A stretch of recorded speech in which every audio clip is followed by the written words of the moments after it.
The opening scene features a young girl named Mary who is playing with her cat, Shining, in her backyard, where an unidentified person suddenly appears from behind and abducts her. In the next scene, we see a stranger who enters a small town's police station amidst a Christmas Eve rainstorm. He approaches Sergeant Galloway at the front desk and expresses his intention to confess. When asked for more details, the stranger reveals that his confession is about a murder. Hearing this, Sergeant Galloway becomes alarmed and aims a handgun at him before calling for backup from his colleagues. Following this, all the officers walk out at the desk and instruct the stranger to place his hands on his head. The team leader, Detective Alexander Black, then orders the officers to take the stranger to the interrogation room. Inside the interrogation room, two police officers named Deputy Jack Hawkins and Deputy Jerry Pine question the stranger about his identity. However, the stranger insists on being known as Mr. Nobody, refusing to disclose his real name. His real name must be something like Perkins or Peabody.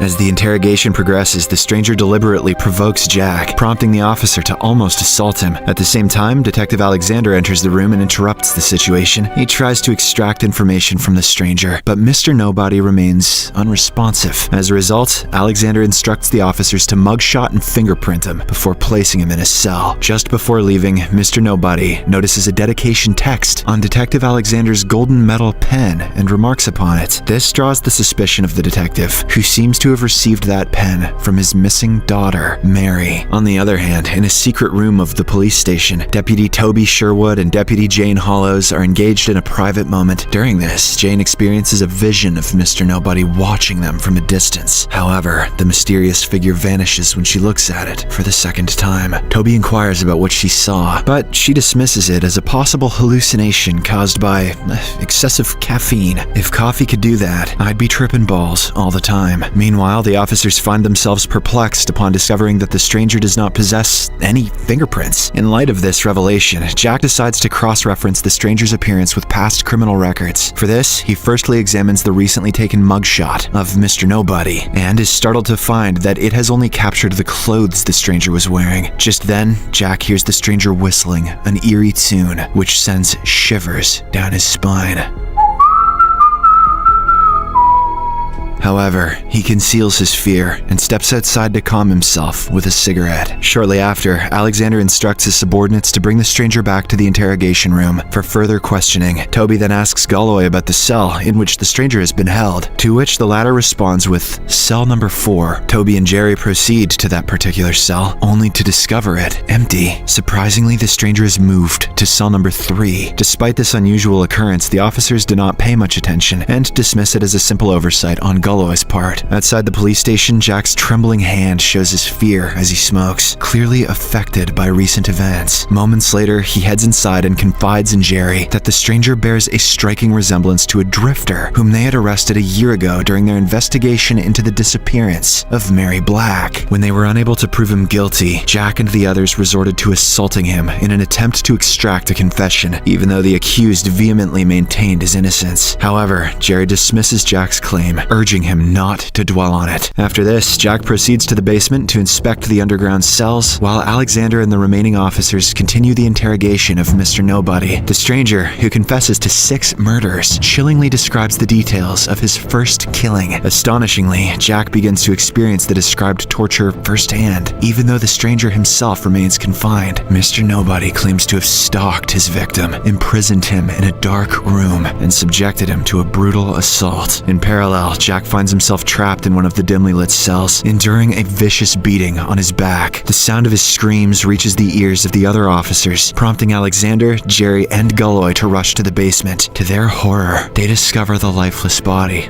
of Jack. Overwhelmed by shock, they immediately handcuff the stranger and lock him up in the interrogation room before embarking on a thorough search of the area. Jerry and Galloway cautiously venture outside, armed with their guns, to investigate the surroundings. Suddenly, a lifeless cat's body falls onto Galloway's head, sending him into a state of panic. It didn't even land on its feet. Upon closer examination, they discover a collar on the cat's neck, bearing the name Shining, which makes them realize that it is the same cat Mary used to play with. They quickly report their findings to Alexander, who is unable to understand what's going on. Jerry then recalls Jack's earlier claim and shares it with the others, revealing that the 6 of them had wrongly arrested and subjected an innocent man to torture in the past, all for the sake of Mary. Galloway informs the group that the victim of their unjustified violence is still in a coma, being cared for at a medical facility. In the midst of their discussion, they hear footsteps on the roof, prompting Alexander to send Gulloy and Jerry to investigate, while the remaining 3 officers return to continue their investigation with the stranger. Mr. Nobody then proceeds to describe his second victim, asserting that the person was a coward who made no attempt to fight back. According to the stranger's account, he approached the victim from behind, strangled him with a rope, and hanged him to death. Astonishingly, Gulloy's body suddenly appears outside the window, suspended by a rope, exactly how the stranger described. The officers are gripped with terror. Stop fooling around out there, Gulloy, prompting them to confine the stranger in a cell and to decide to contact the medical facility to gather information about the drifter. To their shock, they discover that the victim had died earlier that evening, precisely at the same time the stranger entered the police station. This revelation proves that the stranger is not the person they believed him to be. Following the mysterious deaths of 2 officers, the remaining members of the group resolve to seek assistance from other officers. They attempt to contact them through radio signals, but their efforts prove futile. Following this, Toby and Jane set off in search of help, driving through the woods. As they proceed, they come across another patrol car and decide to pull over. Stepping out of their vehicle, they investigate the other police car, but find it empty. Meanwhile, at the police station, Alexander and Jerry approach the stranger's cell. To their shock, the stranger expresses his readiness to confess to yet another murder. Recognizing a pattern,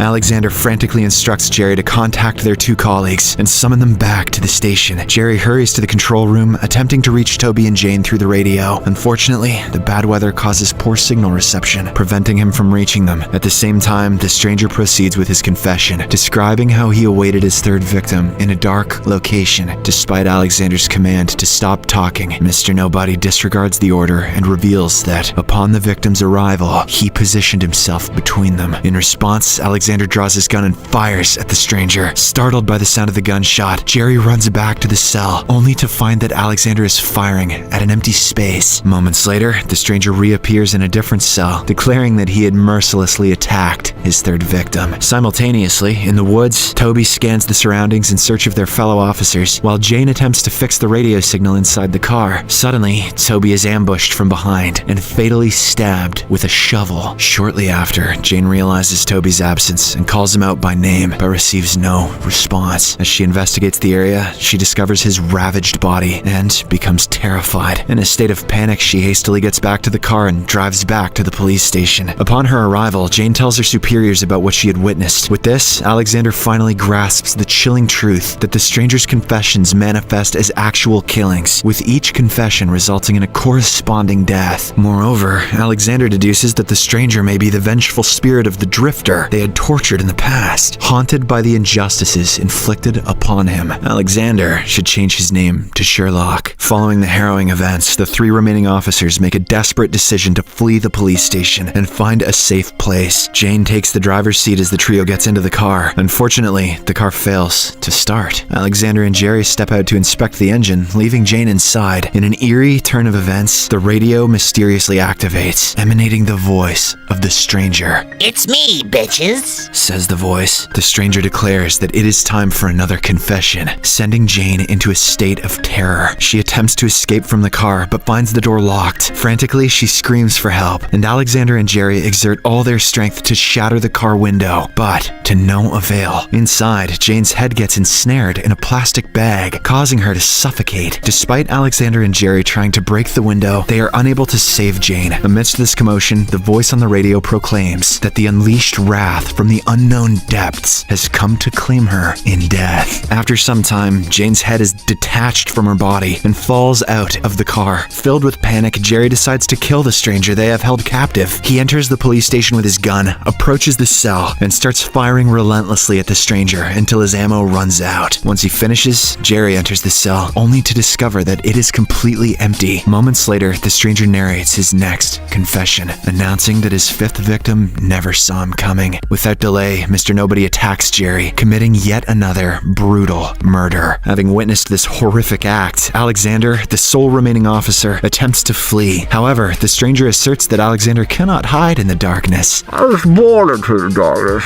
And that every path leads to him. Just as he said, Alexander Alexander enters a club for help, but somehow ends up inside the police station, where he is confronted by the stranger once again. Helpless, Alexander offers an apology for assaulting an innocent suspect. In response, the stranger reveals a shocking truth. He was the one responsible for murdering Alexander's daughter. The detective is shaken by this revelation and demands an explanation for the unfolding nightmare. The stranger claims that he sought revenge. According to him, he had languished in a coma for nearly a year, and all this time, he dreamt of vengeance. The stranger then proceeds to make his final confession, revealing that Detective Alexander Black is his ultimate victim. However, before the stranger can divulge more details, Alexander impales his own ears with his daughter's golden metal pen, desperately attempting to avoid hearing the confession. Seeking refuge, Alexander hides beneath a desk, where he experiences a vision of his deceased daughter. In this vision, Mary informs him that the stranger is an evil person, but Alexander has the power to stop him. When asked how, Mary discloses that the stranger despises his own name and wishes to keep it anonymous. Nonetheless, Mary tells him that she knows the stranger's name and whispers it into his deafened ear. How did he hear it then? Armed with this newfound knowledge, Alexander rises, clutching his gun, and boldly addresses the stranger by his name. Stanley Harperton. I knew it was nerdy. This unexpected revelation unsettles the stranger, and seizing this opportunity, Alexander fires his shotgun at the stranger, causing him to plummet through a window and vanish from sight. In the aftermath of this event, the sun ascends on the following Christmas Day. Alexander catches a final glimpse of his daughter on the stairs. She bids him farewell with a wave and walks away, presumably leaving for the afterlife.